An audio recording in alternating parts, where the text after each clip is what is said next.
नमस्कार। अभिवादन स्वीकार करें आदर्श तिवारी का। जम्मू कश्मीर में पहले चरण का मतदान कल सकुशल संपन्न होने से ये तो जाहिर हो गया है कि केंद्र शासित प्रदेश जम्मू कश्मीर के आवाम ने नापाक इरादों और हिंसा को दरकिनार करके शांति, सौहार्द और सद्भावना के लिए शांतिपूर्वक बम्पर मतदान किया है। लोगों ने जिस उत्साह के साथ अपने मताधिकार का उपयोग किया है वह न केवल ये बताता है कि यह केंद्र शासित प्रदेश शांति की राह पर बढ़ चला है, बल्कि ये भी कि यहाँ के लोगों में लोकतंत्र के प्रति आस्था बढ़ी है। और इसका प्रत्यक्ष उदाहरण यह है कि शाम 5 बजे तक 58% से अधिक मतदान दर्ज हो चुका था। इससे भी अधिक ध्यान देने वाली बात यह है कि उन क्षेत्रों में भी अच्छा खासा मतदान हुआ है जो कभी आतंक के गढ़ के रूप में जाने जाते थे। चुनाव आयोग के अनुसार विधानसभा चुनाव के पहले चरण में 7 जिलों की 24 सीटों पर शाम 7:30 बजे तक 58.85% मतदान हुआ। पहले चरण में किश्तवाड़ जिले की 3 विधानसभा सीटों पर मतदाताओं ने सर्वाधिक उत्साह दिखाया और रिकॉर्ड मतदान किया। पुलवामा जिले की 4 सीटों पर सबसे कम मतदान हुआ। हालांकि इसके बावजूद यहां मतदान का पिछले 7 चुनाव का रिकॉर्ड टूट गया है। अनंतनाग जिले में 7 विधानसभा सीटों पर 54.17% मतदान हुआ है। डोडा में 3 सीटों पर 69.33%, कुलग्राम में 3 सीटों पर 61.57%, रामबन में 2 सीटों पर 67.71%, शोपियां में 2 सीटों पर 53.64% मतदान हुआ है।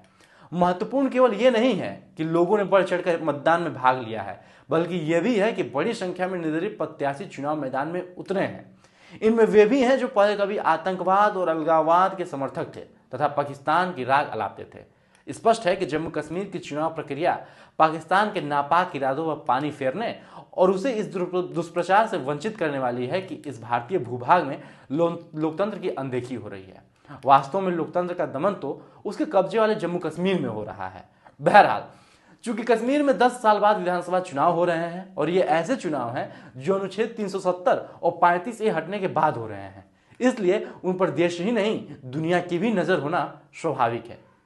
जम्मू कश्मीर के विधानसभा चुनाव भारतीय लोकतंत्र की सम्मान और प्रतिष्ठा बढ़ाने के साथ ये भी रेखांकित कर रहे हैं कि अंततः घाटी की जनता ये समझ आ गया है कि लोकतांत्रिक तौर तरीके ही उसकी समस्याओं के समाधान में सहायक होंगे, न कि आतंक और अलगाव का रास्ता।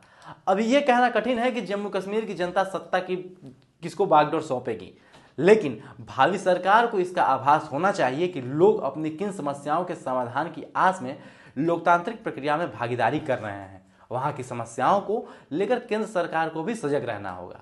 उसे इसके प्रति भी सावधान रहना होगा कि कश्मीर में असर दिखाने वाले जो राजनीतिक दल लोगों से यह वादा करने में लगे हुए हैं कि अनुच्छेद 370 की वापसी हो सकती है, वे दिन में सपने दिखाने का ही काम कर रहे हैं।